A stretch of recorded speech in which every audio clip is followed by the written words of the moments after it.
ஆண்டவராகிய இயேசு கிறிஸ்துவின் நாமத்திலே இயேசு நம்மோடு இந்த நிகழ்ச்சியினூடாக உங்களை சந்திப்பதிலே மிக்க மகிழ்ச்சி அடைகிறேன். அருமையான தேவ பிள்ளைகளே, 272வது இயேசு நம்மோடு நிகழ்ச்சியினூடாக உங்களோடு பேசுவதில் மிகுந்த ஆனந்தம். இந்த நாளிலுமாய் தேவனுடைய வார்த்தையை உங்கள் முன்பாக கொண்டு வருகிறேன். யோவானுக்கு சுவிசேஷம் 10ஆம் அதிகாரம் 10வது வசனத்திலே பார்க்கிறோம். திருடன் திருடவும் கொல்லவும் அழிக்கவும் வருகிறானே அன்றி வேறொன்றுக்கும் வரான். நானோ அவைகளுக்கு ஜீவன் உண்டாகவும் அது பரிபூர்ணப்படவும் வந்தேன். அருமையான தேவபிள்ளையே, ஆண்டவராகிய இயேசு கிறிஸ்து இந்த இடத்திலே ஒரு வசனத்தை, ஒரு வார்த்தையை தெளிவாக சொல்லுகிறார்.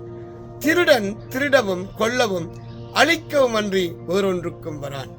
இன்றைக்கு நமக்கு இந்த உலகத்திலே ஒரு போராட்டம் உண்டு.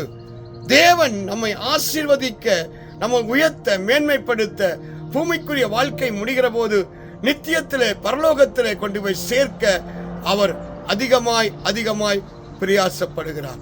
ஆனால் பிசாசானவன் நம்மை அழித்து போட, நம்முடைய சந்தோஷத்தை, சமாதானத்தை, ஆரோக்கியத்தை, ஆசீர்வாதத்தை, நம்முடைய நித்திய வாழ்வை கெடுத்து போட ஒவ்வொரு நாளும் அவன் போராடுகிறான்.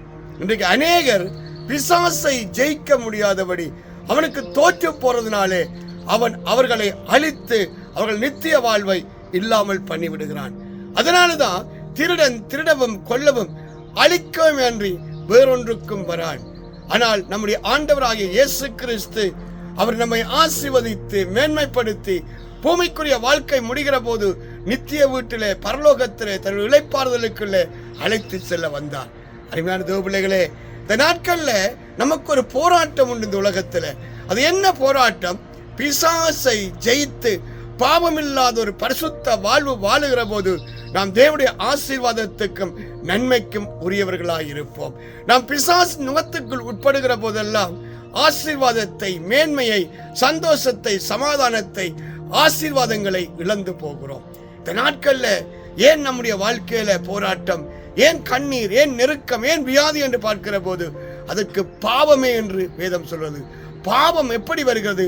பிசாசின் நுகத்துக்குள்ளே, பிசாசின் ஆளுமைக்குள்ளே நாங்கள் போய்விடுகிற போது நம்முடைய வாழ்க்கையில அவன் பாவத்தை விதைத்து விடுகிறான்.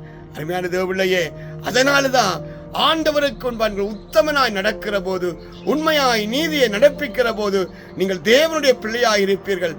தேவ ஆவியானவர் உங்களை நடத்துவார். ஆவியானவர் உங்களை நடத்துகிற போதுதான் சந்தோஷத்தை, சமாதானத்தை, தேவனுடைய பரிபூர்ண ஆசீர்வாதங்களை பூமியிலும் நீங்கள் பார்க்க முடியும். இந்த பூமிக்குரிய வாழ்க்கை முடிகிற போது நித்தியத்திலே பரலோக வீட்டிலே போக முடியும். அருமையான தேவபிள்ளையே, இந்த நாளில நீங்கள் சிந்திக்க வேண்டிய காரியம் என்ன? நீங்கள் எந்த ராஜ்யத்துக்குள் இருக்கிறீர்கள்? 2 ராஜ்யம்தான். ஒன்று தேவனுடைய ராஜ்யம், இன்னும் ஒன்று பிசாசுடைய ராஜ்யம். எந்த ராஜ்யத்துக்கு பங்கா இருக்கிறீர்கள்? எப்படி பேசுகிறீர்கள், எப்படி சிந்திக்கிறீர்கள், எப்படி நீங்கள் செயல்படுகிறீர்கள் என்பதை ஆராய்ந்து பார்ப்பீர்களானால் நீங்கள் தேவனுடைய பிள்ளையா, அல்லாவிட்டால் பிசாசின் ஆளுமைக்குள் இருக்கிறவர்களா என்பதை ஈஸியாக கண்டுபிடித்து விட முடியும். அதனால்தான் வேதம் சொல்லுகிறது, 1 கொரிந்தியர் 11ஆம் அதிகாரத்திலே 31வது வசனத்திலே பார்க்கிறோம், நம்மை நாம் நிதானித்தால் நியாயம் தீர்க்கப்படும். அருமையான தேவ பிள்ளைகளே, கிறிஸ்தவ வாழ்க்கை என்பது ஒரு வெற்றியுள்ள வாழ்க்கை. அதை அனுதினமும் நம்மை ஆராய்ந்து நிதானித்து நாம் அறிந்து நடக்கிற போது தேவனுடைய மேன்மைகளை காண முடியும். இன்றைக்கு அநேக கிறிஸ்தவர்கள் தங்களை நிதானித்து அறிகிறதில்லை. தான் என்ன நிலையில இருக்கிறேன் என்பதை சிந்திக்கிறதில்லை. தானும் கெட்டதும் இல்லாமல் மற்றவர்களை கெடுக்கத்தக்கதாக அவர் விசுவாசமான வார்த்தைகளை பேசி அவர்கள் விசுவாசத்தை தகர்த்து விடுகிறார்கள். ஆனால் நானும் நீங்களும் அப்படி இருக்கக்கூடாது. நாம் பேசுகிற வார்த்தைகள் மற்றவர்கள் கேட்கிற போது அவர்களுக்கு பக்தி விருத்தி உண்டாக அது தேவ வார்த்தையாய் இருக்கத்தக்கதாய் நீங்கள் வாழ்வீர்களானால் பூமியிலும் ஜெயமாயிருப்பீர்கள். பூமிக்குரிய வாழ்க்கை முடிகிற போது நித்திய வீட்டிலே பரலோகத்திலே போவீர்கள். கர்த்தர் மகிமையானதை செய்வார். அருமையான தேவபிள்ளையே, இதனால ஜெயம் கொள்ளத்தக்கதாய், பிசாசை ஜெயிக்கத்தக்கதாய் தேவனுடைய வார்த்தையிலும் தேவனுடைய அபிஷேகத்திலும் தேவனுடைய இரத்தத்துக்குள்ளும் மறைந்து கொள்ளுங்கள். அப்பா உங்களை மேன்மைப்படுத்துவார். நான் உங்களுக்காக ஜெபிக்கட்டுமா? தகப்பனே, இந்த நாளிலுமா யாரெல்லாம் இந்த வார்த்தையை கேட்டு பிசாசு நுகத்திலிருந்து நீக்கப்பட்டு தேவ ஆவியினால் நடத்தப்படுகிற அனுபவ மேன்மையுள்ள வாழ்வுக்குள்ளே கடந்து வர தங்களை ஒப்புக் கொடுக்கிறார்களோ இந்த பிள்ளைகளுக்காக உம்முடைய சமூகத்தில் மன்றாடி செபிக்கிறேன். கர்த்தாவே, இந்த நாளிலுமா உம்முடைய ஞானம், கிருபை, தயவு வெளிப்படட்டும் ஐயா. ஆண்டவரே, ஜெயம் கொள்ளுகிறவன் எவனோ அவனை உம்முடைய ஆலயத்தில் தூணாய் நிறுத்துவேன் என்று சொல்றீங்க. வார்த்தையின்படியே கர்த்தாவே, ஜெயம் பெற்றவர்களாய், ஆசீர்வாதத்துக்குரியவர்களாய், மேன்மைக்குரியவர்களாய் நம்முடைய பிள்ளைகள் சத்திய வெளிச்சத்திலே நிலைத்து நிற்கத்தக்கதாய் அனுக்கிரகம் செய்வீராக. ஆவியானவரே, ஒவ்வொரு பிள்ளைகளையும் இந்த வேளையில பரிசுத்த ஆவியினால் நிரப்புங்கப்பா.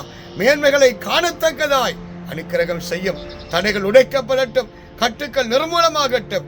இந்த ஜூன் மாதத்தில கர்த்தாவே, ஆசீர்வாதத்தின் ஊற்றுக்கள் திறக்கப்பட்டு நன்மையும் கிருபையும் உண்டாயிருக்கத்தக்கதாய் அனுக்கிரகம் செய்வீராக.